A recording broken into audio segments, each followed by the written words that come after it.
So, good afternoon, and welcome back to the continuation of our Wednesdays at the Center series on John Hope Franklin and global anti-racism. Today's presentation is titled Girl Talk, the inclusion of African American women pianists in standard piano literature with Jeanetta Hopkins. Please remember to keep yourself muted and share comments or questions in the chat for the Q&A portion. And now let us welcome Lexi Ligon, who is a graduate student from Cultural Anthropology, who will serve as moderator and introduce our speaker. Thank you. So Jeanetta Powell Hopkins, a pianist, violinist, violist, organist, and music educator, earned her Bachelor of Music Education from Jackson State University. After receiving her degree, she began a career as a music specialist with the Memphis City School District. During her tenure in the classroom, Jeanetta has taught elementary general music, middle school piano, and middle and high school vocal arts. Her greatest achievement while teaching high school music was the sold-out production of a dinner theater fundraiser show, A Magical Dinner. While serving as a public school educator, Jeanetta leveraged community stakeholders and created new partnerships to assist with additional arts opportunities and exposure for underrepresented students. Her matriculation to Durham, North Carolina, created additional opportunities for performances at the annual Tobacco Tower Lighting, Evening of Entertainment, and participation in All-County Middle School Chorus. After serving in the public school system, Jeanetta chose the entrepreneurial path and opened the Bold City Music School with locations in Durham and Hillsborough, North Carolina. She began the Bold City Music School Strings Ensemble and the Piano Ensemble to provide students with opportunities beyond private lessons for music making and performances. Jeanetta lives by the motto, "To whom much is given, much is required." So she created the Bold City Performing Arts Conservatory to provide access to the arts for the community and underserved populations. The demand for Bold City Music School also birthed the Virtual Academy, which has reached California, Mississippi, Tennessee, and Florida. Mrs. Hopkins currently serves as the director of Bold City Music School, managing talent development of teachers and students, community partnerships, and the growing of class offerings. Outside of Bold City Music School, Jeanetta is the director of the Carolina Bowl Band and director of religious education at Holy Cross Catholic Church. And in her ample free time, she also accompanies many church choirs and solo performers. Thank you for joining us. We are so excited to have you.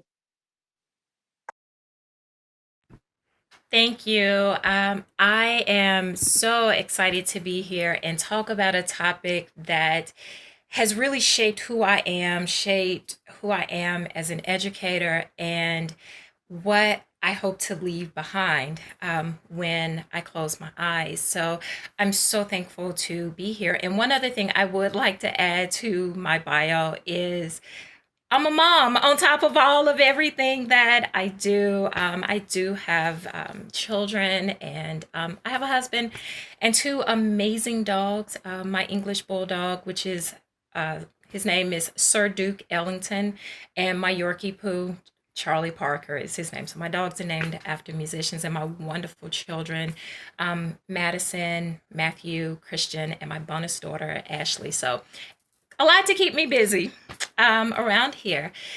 So shall we begin today? I am going to share my screen with everyone. And we're talking about Girl Talk, the inclusion of African American women pianists in standard piano literature. Some may wonder, why did I choose the title like Girl Talk? What is this? Why is it like Girl Talk? Okay, yeah, she is going to talk about women and everything. But when I think about it, I think of my mother and her sisters. My mother has, I think, 5 sisters. She comes from a very large family, and how they come around the table and they have the conversations of sisterhood and what are we cooking for dinner, and what's going on with your kids, and how we lean and support each other. And so with this Girl Talk conversation that I wanted to have, I thought of what's like the conversations that Florence Price had with Margaret Bonds. Did Margaret Bonds have conversations with Undine Smith Moore? Did Undine Smith Moore have conversations with Nina Simone? And that's what I think. Just so, Girl Talk, the inclusion of African American women pianists in standard piano literature. So a couple of the things that I want to cover are going to be like Just think of women sitting around the table talking with one another. Let me tell you a story. Whenever I think of my aunts and my mom, they come together and it starts with, let me tell you something. Let me tell you how this happened. We'll talk about the inclusion. Now, what am I supposed to do? I give you all of the information, give you some guidance. Now, what are you supposed to do with it? Your call to action. And the last one, say their name. So let's begin with the story. The racial and gender inequality. We all know that segregation existed in the United States. And because of segregation and the unfair agricultural events that were going on, many of the Blacks said, I don't want to do this anymore. And they migrated up north to places such as Chicago and Harlem. This was the place where Black artists, Black creatives were able to thrive in their environment and feel safe, and the expression of their creativity was in an environment that, some may argue and say that it was a little bit more sophisticated, it was a little bit more refined, and they felt like that they were viewed as, I'm kind of now a human now, I'm not just here picking cotton, I can move on. But that was still in the forefront of their minds. Like, we have this racial problem that is going on. So we had the birth of many of our own organizations, such as the National Association of Negro Musicians, that were birthed out of segregation, but yet we were wanting a place where we could perform our music, where we could showcase our talent, and as we all know, have a form of a release. But with all of our racial tensions and things that were erupting all across the United States, there was still this gender inequality that existed amongst musicians. And the reason for it, I'll talk about it a little bit later. But the marginalization of Black composers really and truly was a missed moral opportunity. And we, think about that for a moment. It was a missed moral opportunity. Now, Black classical music, and when I describe this, I say it's the perfect blend of our European styles, but we add in the cultural flavor of the African American culture. I tell anyone, if you want to see the best blend of which the music you would hear at a Baptist church and the music that you would hear of a Catholic church, come to my church in Durham, Holy Cross Catholic Church, and you get that perfect blend of it. You still have the outline of the Roman Catholic Mass, but infused in it, you hear the styles, you hear the stories, you hear the triumph of the African American culture. Well, that's the same thing that we hear in classical music that has been written by African American composers. So with our great migration that we had that was going on, the Blacks were in search of hopes and dreams to simply be recognized, to say, I'm here. Now, although in the writing scene, it was very heavy on the jazz and the big bands and ragtime, concert music was a very vibrant scene that was happening at this time.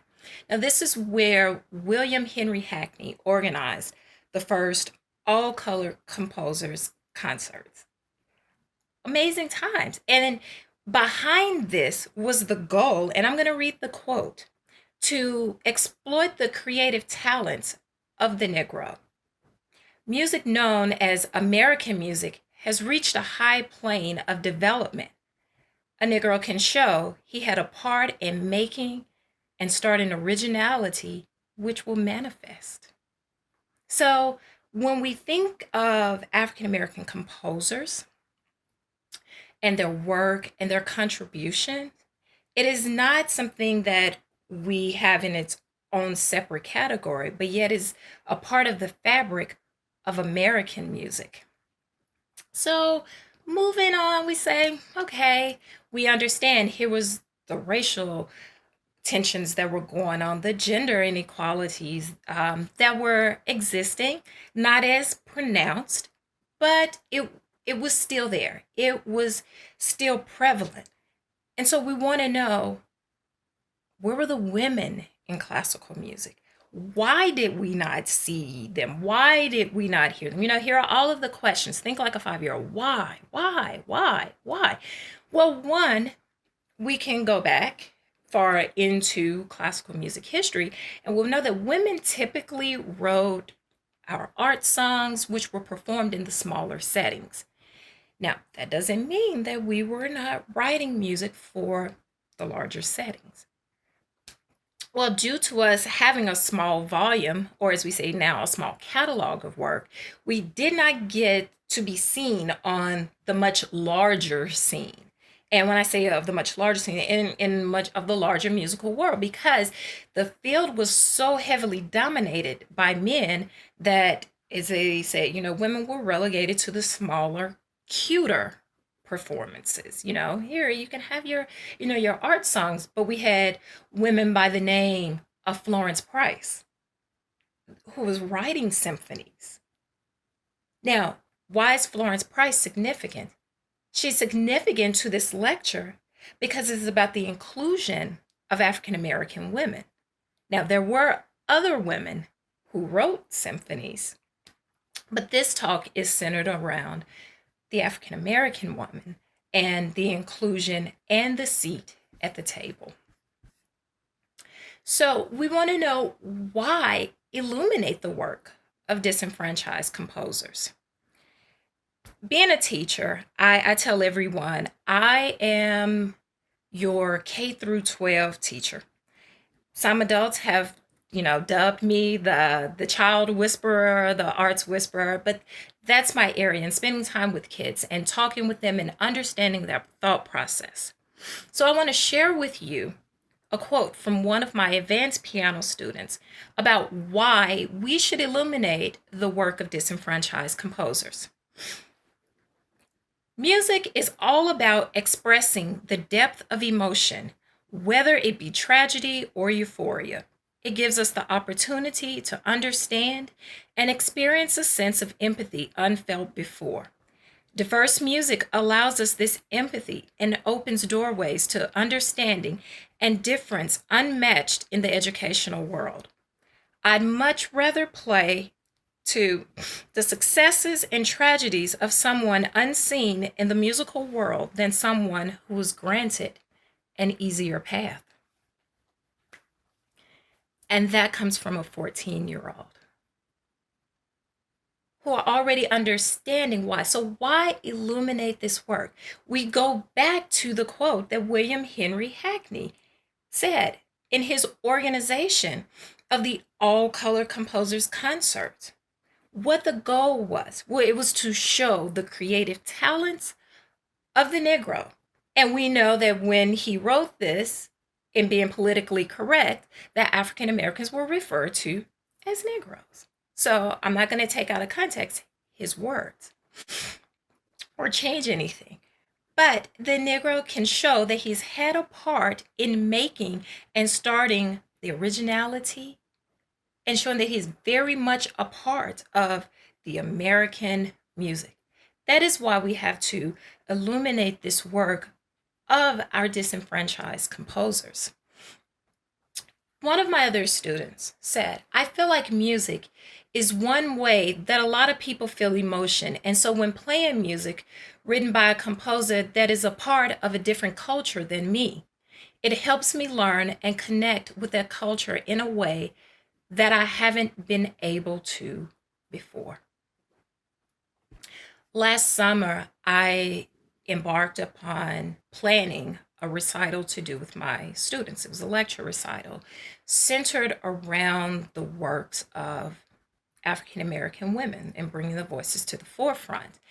And just like any time when we are teaching new pieces, whether it's Bach, Beethoven, Brahms, Mozart, whoever it is, Schumann, we engage in learning about their lives. What was their motives behind writing their pieces? Well, when we get into talking about the African American culture, we talk about the triumphs, but we also have to talk about and give full merit to things that damaged and situations that could have damaged their soul. So while we talk about the triumphs, we cannot forget about the atrocities that happened to my culture. And with talking with my students, I had to be vulnerable with them and take them to a place when I first started teaching, which was here in Germantown, Tennessee, which is a suburb of Memphis, Tennessee. I had a white male walk into my room and say, "So, tell me what makes you so qualified to teach." My students were astonished at, wow, the audacity of him, to be able to say this. "You're a great teacher, Miss Jeanetta. We love you with this." I said, "But you cannot study music and not understand the background. What did someone have to go through? Why? You don't get to pick and choose which parts of a history you want to talk about and which parts of the history you don't." I said, because it's woven into the music. And so it's there. I said, just like we're going to talk about a C major chord, what makes up the C major chord? You have your root, you have your third, and you have your fifth. You have to have all three of the notes. You cannot leave out your root, you cannot leave out your dominant. And I began to share more with them, and we started going deeper into the conversations. And I said, some things will probably make you feel uncomfortable and make you question. I said, but on the other side of the table, think about the person who is sharing. So when you play the music, you play it with a reverence, you play it with a respect, no matter who or what it is. But when we are talking about the music of the African American culture, and we're talking about their place in classical music, I want you to understand that you're getting a beautiful masterpiece. And this was all about like what diversity truly is. This is one of my favorite quotes. Diversity is being invited to the party, and inclusion is being asked to dance. And so that's why we're talking again, girl talk, the inclusion of African American women in standard piano literature. It doesn't exist. It simply does not exist. But are they a part of the American fabric music? Absolutely. How do we fix this? Do we fix this? And the answer is yes. By all means, we do fix this. But how? And it's so many ways of how we can fix this, but it starts with each individual person. And with that, it starts with the independent music teacher like myself having the conversations and saying, when we play in our music literature, yes, we learn Bach. Yes, we learn Beethoven. Yes, we learn Brahms. And then, yes, we're going to learn Price. Yes, we're going to learn Nathaniel Dett. Yes, we're going to learn Irene Britton Smith. And then it keeps going. But the inclusion starts with musicians. The inclusion of the music starts with music organizations. And with the inclusion, we have to make sure that with this music, that it is not relegated to just February and now March. February being Black History Month and March being Women's History Month. When we are speaking of women, that our programming of the music needs to be year round. We can program any other composers, but we year round, and the same respect, because our frame of thinking has to shift from this is just in this box, this is in this category, but it's a part of American music. We can no longer allow it to just sit in one place and relegate it to just 1 month. And so how do we do this? How? And if I have any, music teachers that, or any community leaders, arts organization leaders that are on this call, this is how we do this. We work with our school systems. We work with our independent teachers. And we also advocate at national levels that when we're having our competitions and our festivals, that our music represents the global society that the children we're serving live in. If you do not see the names there, Please, let's include. Let's have this because we want our audiences again to reflect the global society in which we live in. Now, piano is my main instrument. I play many, but I want to talk about where we include, how we include this into the education fabric.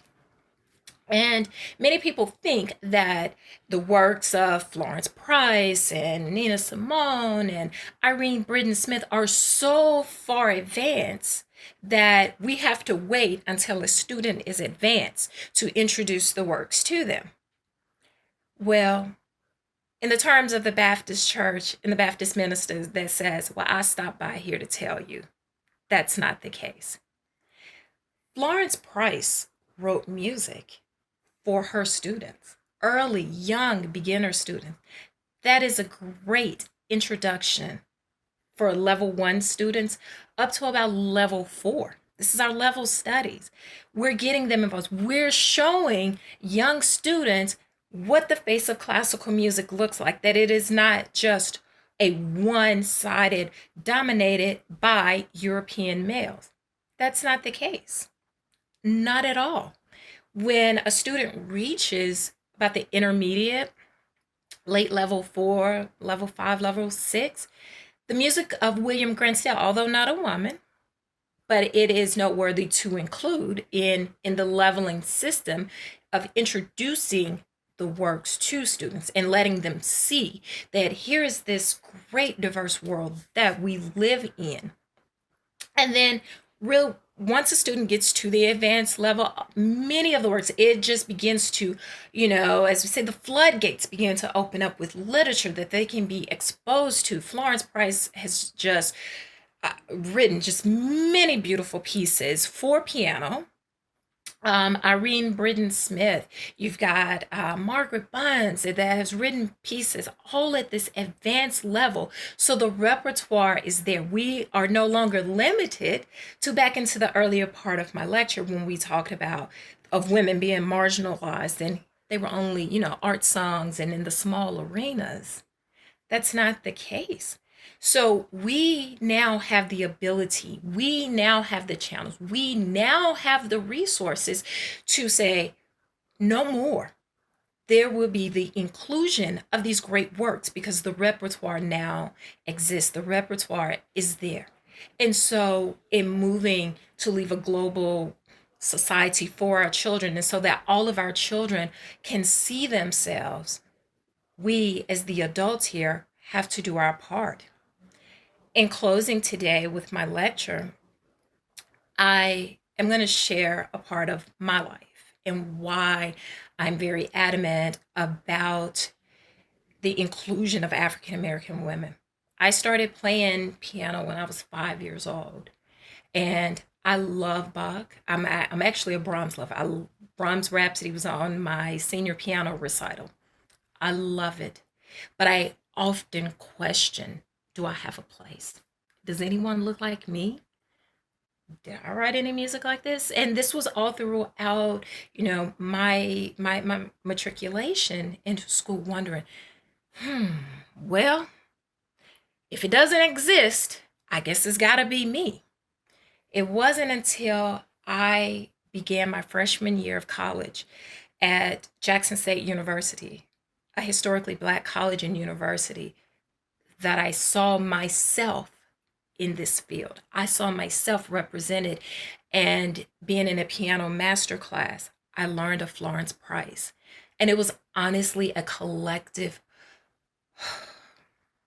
sigh of relief because I, for so long, being in orchestras, outside of my school orchestra at the magnet school, I could easily be the only Black girl in there and the isolation, but yet I'm like, I love this music. I feel it, but it was almost a feeling of you don't belong.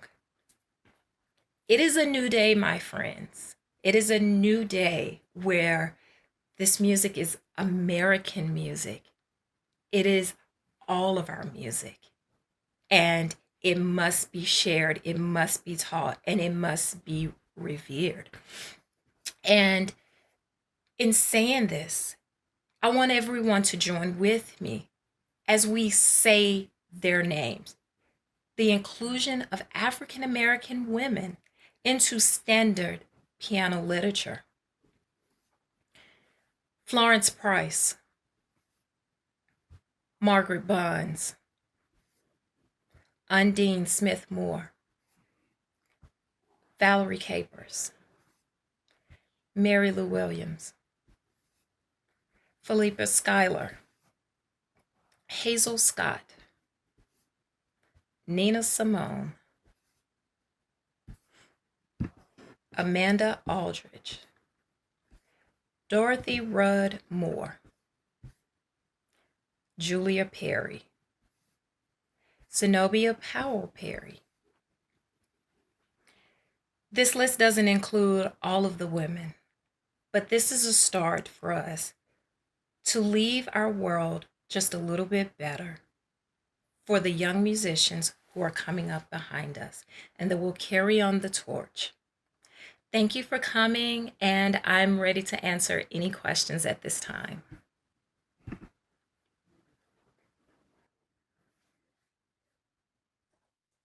Thank you so much. We have a question. I think if you post your questions in the chat, I think is how we're doing it. But I just want to give a quick response to your presentation. Everything you said, I'm 100% in agreement with. Something in particular that you were talking about in terms of not limiting inclusion of Black composers to Black History Month, Women's History Month, reminded me of something that Joshua Young, who's the conductor of the Peabody Conservatory Orchestra, said. He came to guest conduct for a performance for a major orchestra that he didn't mention. And he said they only had 2 rehearsals for this MLK Day concert. The musicians did not know the music, and they got to the concert and it was not good. So he said that he did not want to have this experience again of essentially the orchestra not valuing the music and the audience receiving an unvalued performance. It shows the values of the institution, and it sort of encourages people not to participate and sort of listen to a wider variety of music. So I'm curious as to how you think orchestras can start to get their audiences more acquainted with these composers. I know one of the difficulties for artistic directors is that some of their audience members are very, very, very into the more traditional classical music, so Beethoven, Tchaikovsky, Bach. How can we get people more acquainted and more readily more open to hearing music by these really prominent Black composers and Black women composers specifically? It starts with the organization and they recognizing that we hold Florence Price and Margaret Bonds in the same regard as Bach, Beethoven, Brahms, and that they move away from that. Well, we're just going to program this just for this 1 month, but education. That's really the simple answer. Education with our traditional audiences. Because in talking even with my parents and my research and just telling them about that, I was like, oh, wow, I didn't know that. I didn't know. So it really starts with education and the liner notes in the program. We have a question about your favorite publishers for this repertoire. Oh, so I wouldn't really say they're my favorite publishers, but Shermer Music has a ton of Florence Price, and William Chapman Niaho has done an amazing, like, now this is my go-to. We got to ask what is my favorite. He has an entire series, I believe it's 5 volumes of piano music, and it is just, it's diverse. It's like I enjoy going through it and learning about, oh, I never heard of this composer right here, and reading about their lives. So if I had to say a favorite, I would look up William Chapman Niaho, and it's spelled Nyaho, and get that entire series. It's available on Amazon. I'm curious if you could talk more about your students at Bull City Music School, especially when you first started establishing the school. How are they responding to having a wider repertoire of music? I know when I was learning viola, I never played a single person of color composer until actually very recently. So I'm curious, like, what is their response to this more diverse music? My students love it. And I put, we are raising socially conscious musicians. And with that, it comes with the diverse repertoire. And I was really shocked. One of my students, I played just a little bit of Margaret Bonds' Troubled Water. And she said, I want to do that for my senior piano recital. I want to do it. And when, like they said in their quotes, when they begin to learn about what the other cultures have experienced and gone through, it opens up a new way, an entirely new way of thinking. And one of my students that I quoted earlier, she told me on a sidebar conversation, she said, until I was able to put myself into those shoes, I couldn't imagine, the pain, the limitations that were placed. And then she said, if we still lived and allowed a segregated world to be, you can be my piano teacher. Our children get it. Our children understand. So, where do you think this disconnect is in public schools where this history isn't talked about? Oh, that's a whole nother lecture right there.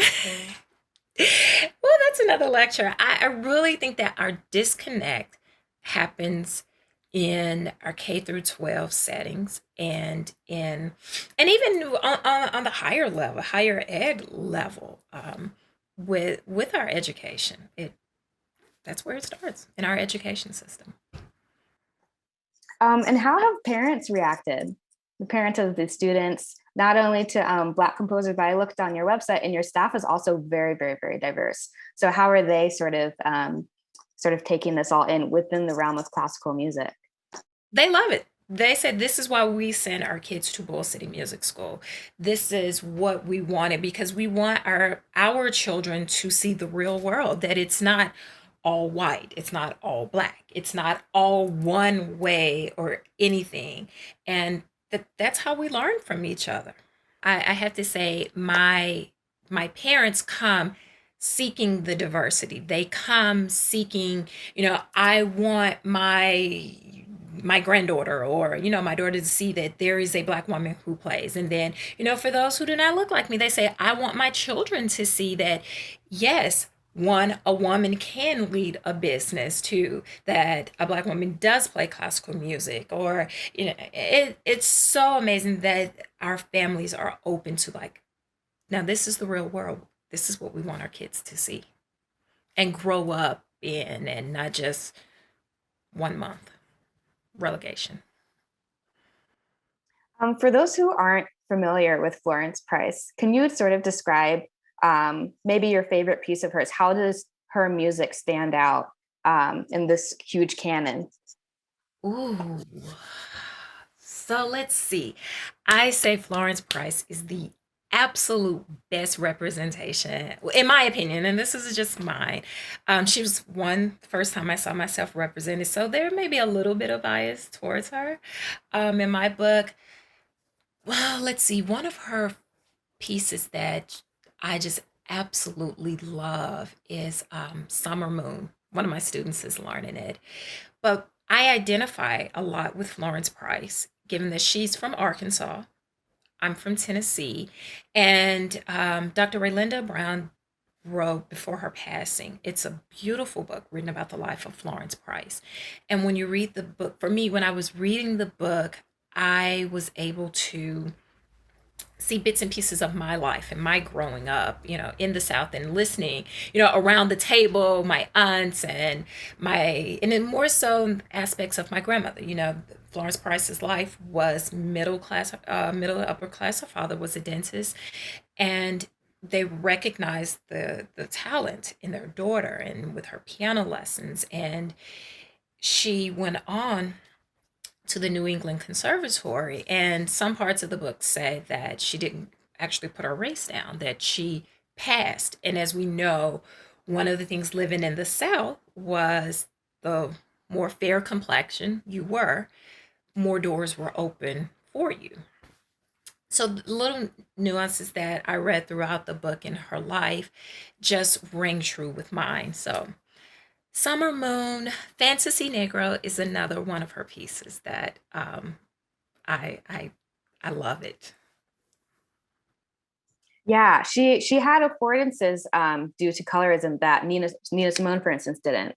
So I also am curious if you have any thoughts about how Nina went to Europe, and how that was actually a relatively common practice for Black musicians at the time. Even Quincy Jones has talked about going over to Europe, and talking about how it was better there. So I wonder if you have any thoughts on that as well. The reason that they're leaving, and I joke, but it's a half joke, is am I not a human? Am I not the same as you? Simply be, and you get tired of fighting. You get tired of like, why do I have to be twice as good, have a longer resume to only be relegated to the office corner? And it in all truth, you just get tired. You get tired of the colorism.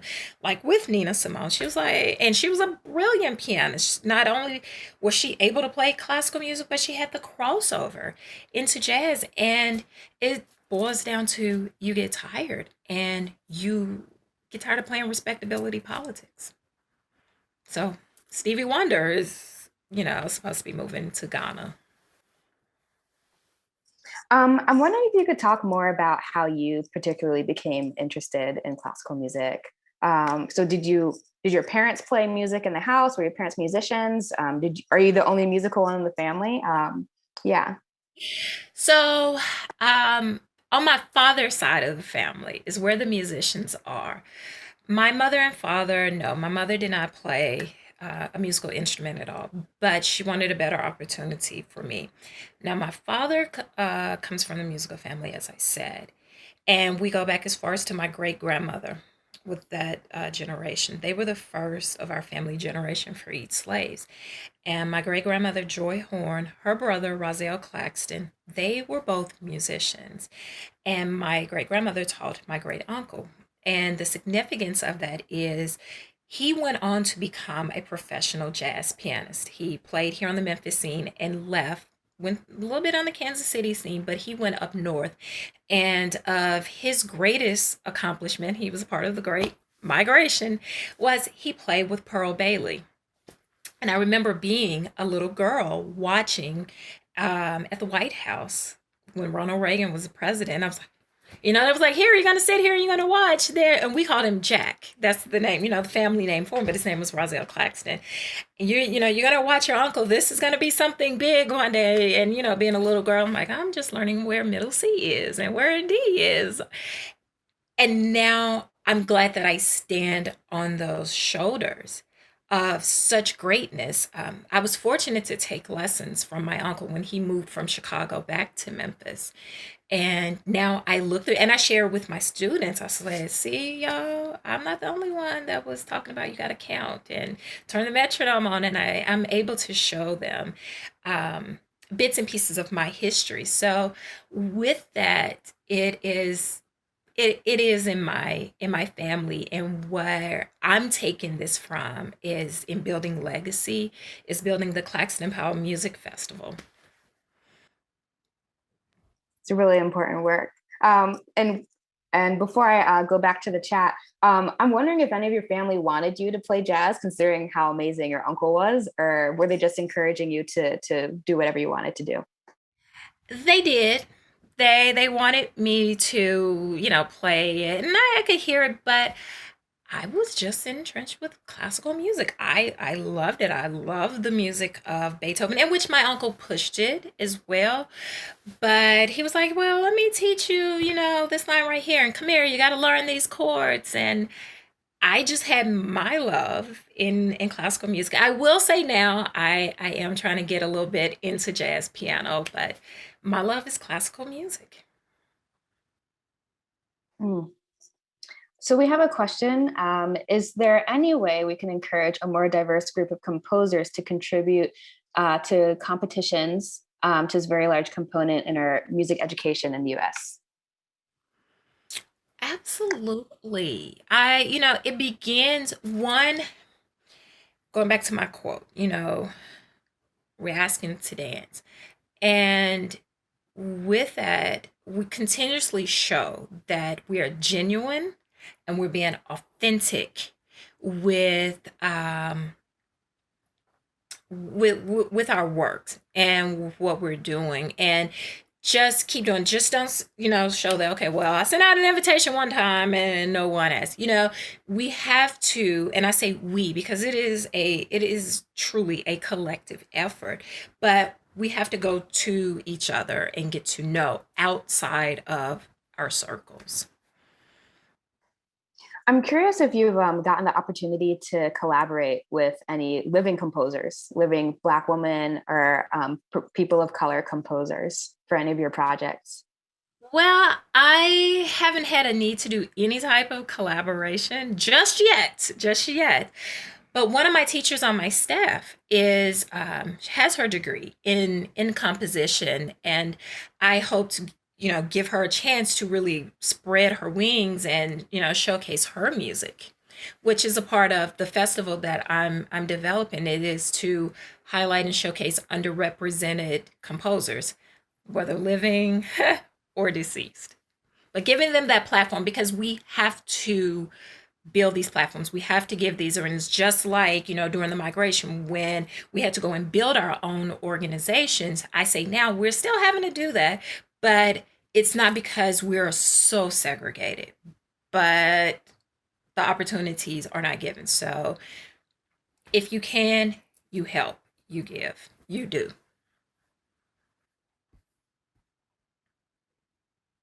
When speaking, we have a question here. When speaking with your Black female students, have they expressed their interest in becoming a music teacher like yourself? Some of my younger students, they really have. Yeah, yeah. With the festival, so would it be a requirement that students are playing a work by underrepresented composers? Like, would it be limited to that? Is that the aim? That is the aim, because we are here to say their names. We are here to bring awareness to their work. So, absolutely, yes. Do you see this repertoire potentially being added to large, huge competitions like All-State, um, um, sort of audition repertoire, performance repertoire? Do you think that's going to happen anytime soon? That's a good question, because we're in the present, we're doing the work now. Bull City Music School uses the Royal Conservatory of Music curriculum. And in their outlines that they give, they have Nathaniel Dett included. I know for me, I have started advocating for more works, like Florence Price. Okay, here are her works. Let's actually include it in the suggested list of repertoire. Now, with Royal Conservatory of Music, when a student sits for the exams, we can, by all means, teach the music and have our students adjudicated on it. But for me, when we say their names, and the inclusion is that when I'm thumbing through the catalog, I see their names and I see it as, a leveled work. Like, here's, Florence Price, her pieces for the younger students. William Grant Still, his album for the young, very much so like Schumann's album for the young, that they're listed. So presently we're doing it, but I think a change is coming. And with that in mind, this past year was sort of a year of reckoning, I feel like, for a lot of these major institutions. So you have big universities, museums, medical schools, and then also, of course, conservatories, realizing this issue of diversity has not been resolved. Thinking within the context of police violence. Have you seen an increased interest in your own work with Black composers in light of this past summer, and sort of people coming to realize that there's a lot of improvement that still needs to happen in this country? I'll say for me, my research and involvement was nurtured in my undergraduate years at an HBCU at Jackson State. So mine didn't just get kicked off because of the recent events. I will say that for me, it ramped it up like, okay, we really gotta, bring this here to the forefront and begin having the conversations and bringing the music and saying, okay, if you don't know it, here it is. So mine has always been the fabric of who I am. But now where I'm in a position, I'm the, owner of a school that it is it is a requirement that whatever our students learn, it has to be of a diverse nature. So we have a really great question here. What is it about playing, making, creating in the teaching of music that is so important to you? How does it give you life and hope for the future? Ooh, good question. So, for me, teaching is a vocation. It is what I was called to do. And it gives me ultimate just satisfaction to have a student come and they, start with something simple, learning their scales. But when I can take their frame of thinking and widen it, take that lens and just open it up more, that's just like my greatest just satisfaction to see. And it's a natural just euphoric feeling to see even my youngest students, with the exposure, letting them see here are possibilities for you. And I'll quickly share an experience um, that my youngest violin students had. So, the music school right now, we have an ongoing partnership with the chamber orchestra of the Triangle, and they have been doing an amazing job with diversity. Like every time I get an email from them, I'm like, "Ooh, I'm learning something new." And anyway, um, the Verona Quartet was in town, and I had my youngest. We did a spectacular concert, and for my students to see now, granted, the orchestra really didn't reflect. I mean, the quartet did not reflect them, but it was women and men of different nationalities. And that kept the narrative going that I preach about inclusion and us having the seat at the table and experiences, that we all bring together and strike this beautiful chord. Um, in music, that was the natural euphoria, when the students were walking away and they're remembering, oh, she played, what is that song, Frozen, and, and she was holding her bow like this. Those are the experience. So that is the part about teaching that gives me the creativity, the natural high, the and what I live to do. It's my vocation. I don't look at it as just a job. It's my calling, my passion. When will the next show be? Is a question we have. Well, that is an amazing, good question. My staff and I are looking at some possibilities for things that we can do, but we will be launching the Claxton Powell Music Festival the weekend of April 30th to May 2nd. And being our first year, we really invite people. It's going to be, a lot of roundtables and virtual conversations about the composers, and there will be some lecture recitals, and then next year we'll add in, so each year we'll build it out, but this year will be more of the education piece and the lecture recitals and talking and engaging stakeholders to do the work, because it's not just going to happen with one conversation.